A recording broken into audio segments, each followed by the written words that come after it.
Today I'm going to share with you 10 AI art styles that you can try in any AI art platform. I used Midjourney version 8.1 and 8.2 to make these, but simply add them to the end of your prompt separated by a comma to get images like what you see here. And the first is in the style of El Greco, who was a 16th century Spanish Renaissance painter. So you can start to see that painting style, a little bit of a unique use of color, but more importantly, I love the way it tends to change some of the appearance of the characters, the proportions, the way it's added eyes and a mustache to Darth Vader here, nice and creepy, but it just changes the subject a little bit, takes it back to that kind of like 16th century style, but has that really unique sort of character proportions.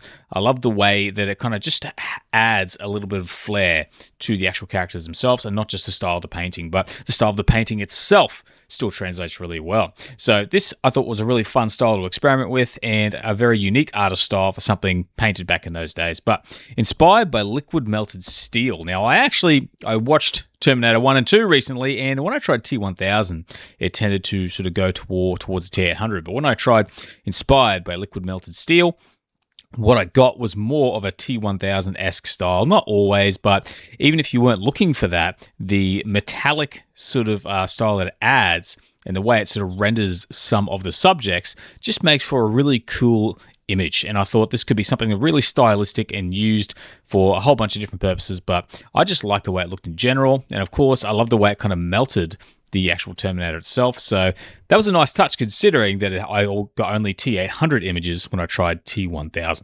But moving on, we have diluted ink artwork.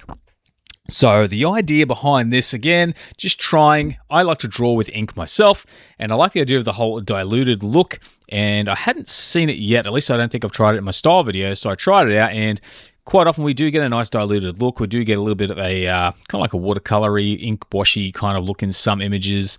But overall, this is just a nice, fun, and reliable art style. And every now and then you do get something a little bit different, like Mickey Mouse here, but sometimes you get a bit of color, like with Optimus here. But overall, we mostly tend to get black and white artwork, and if you're looking for that real traditional artwork style, this does a great job of it and adds a little bit of a classical feel to the images as well. But moving on, we have as an Ooshie. So I live in Australia, and just recently our supermarket started giving Ooshies out whenever you buy a certain amount of food. So I thought I'd try it out, and it's a bit hit and miss with the actual Ooshie itself. Like Darth Vader here looks like an actual Ooshie. Some of them look more like Funko Pops. This looks a little bit like a cross between an Ooshie and a Funko Pop. But it did a great job of creating these cool little toy-like sort of rubbery figures, and sometimes a little bit different here. So if you're looking for a cute little toy-like figure, this could be a good one to try. Like I said, this one has a little bit more of a Funko Pop style, but a bit hit and miss, but worth a try. Now, if you want some truly unique styles, don't forget to check out my mood board pack. Over 100 mood boards you can add to your images. But also, check out my Midjourney style pack. Over 1,000 styles you can apply to your Midjourney prompts to get some pretty stunning images. Links to both are in the description below.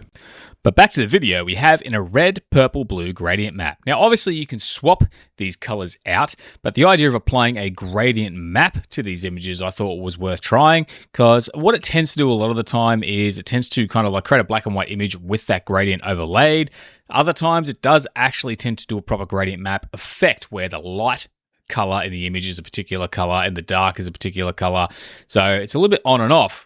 But it definitely has a consistent feel from image to image. And if you like the idea of really dialing things down into a particular color or combination of colors, then I think this is a really good formula that you can use. You could try anything like red, orange, yellow, even if you wanted to go for something a little bit warmer.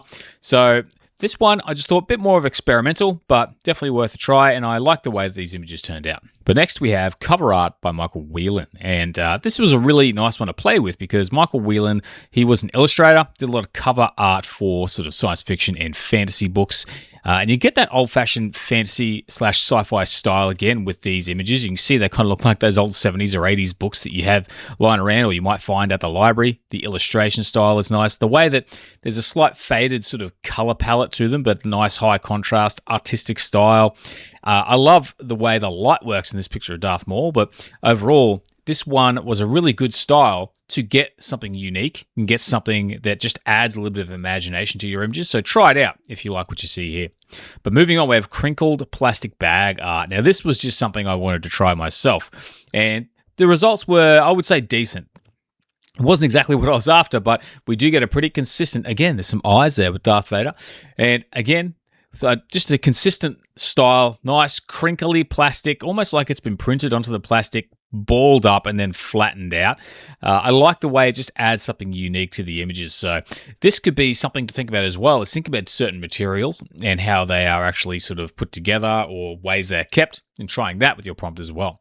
But moving on, I got geometric style optical illusion. Now I've tried optical illusion in the past and I've tried geometric in the past, and we tend to get something a little bit different from what we see here. This has a geometric optical illusion style to it. Optical illusion tends to have a lot of lines and sort of like kind of like we see here with the Terminator, whereas geometric tends to have more of those geometric shapes, the 45-degree angles and things like that. So this is a little bit of a blend between the two. A lot of the time it leans a bit more on optical illusion, like this one of Darth Vader here. But you do often get that geometric style here. I love this version of Optimus. Definitely something I wasn't expecting. Looks really cool, but it just creates something really nifty. But when I moved on to the Samurai, I love what it did with the background. So if you like this kind of style, definitely try this one out. Otherwise, we have Gritty Grunge Grainy Film Masterpiece. I've tried Grainy Film, we've tried Masterpiece, but putting this all together just gives that really cool, kind of like dark, scratchy, sort of like grain film style, which can have a little bit of not just an old-fashioned feel, but a bit of a dark, creepy, horror or thriller feel to your images. As you see with all these, there's a nice high contrast, a muted sort of color palette, just a little bit, but everything looks dark, mean, and just a really cool style. And I love the grungy scratches and grain artifacts that are overlaid onto the image. So this one was a big favorite of mine personally. Might not be for everyone, but give it a go if you like it. Ancient cyberpunk style, again, blending styles together. This is that contrast of taking something futuristic and trying to add an ancient spin to it. So that way we get something like this, which kind of looks like something straight out of science fiction, really old-fashioned design choices mixed with futuristic technology. I love the little statue here on the necklace back there, but also the lion's face. A lot of cool elements to it. And the waterfall, I love this one, the way it's sort of built up around the waterfall, very utopian and really cool, different spin on the Statue of Liberty. So just most of these images, I really appreciated the way it blended those two styles, and it has an almost sort of 3D Unreal Engine look to it. Mickey Mouse here looks like some kind of droid. I love what it's added Darth Maul here.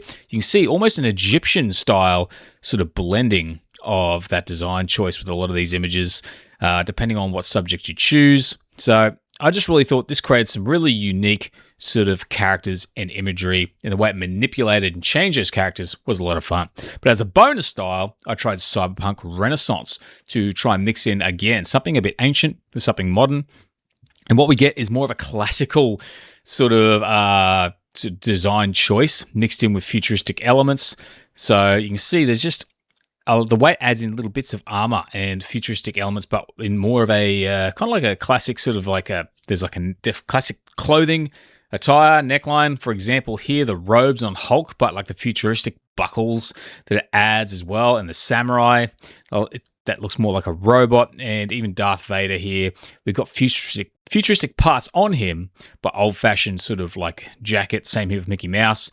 So once again, this one was just a lot of fun to get something a little bit different out of Midjourney, and it does a great job of blending these things together. But otherwise, that's the video for today, guys, and I hope you found it useful. And if you did, please consider giving the video a like. Otherwise, hope to see you again soon. Have a great day, and thanks for watching.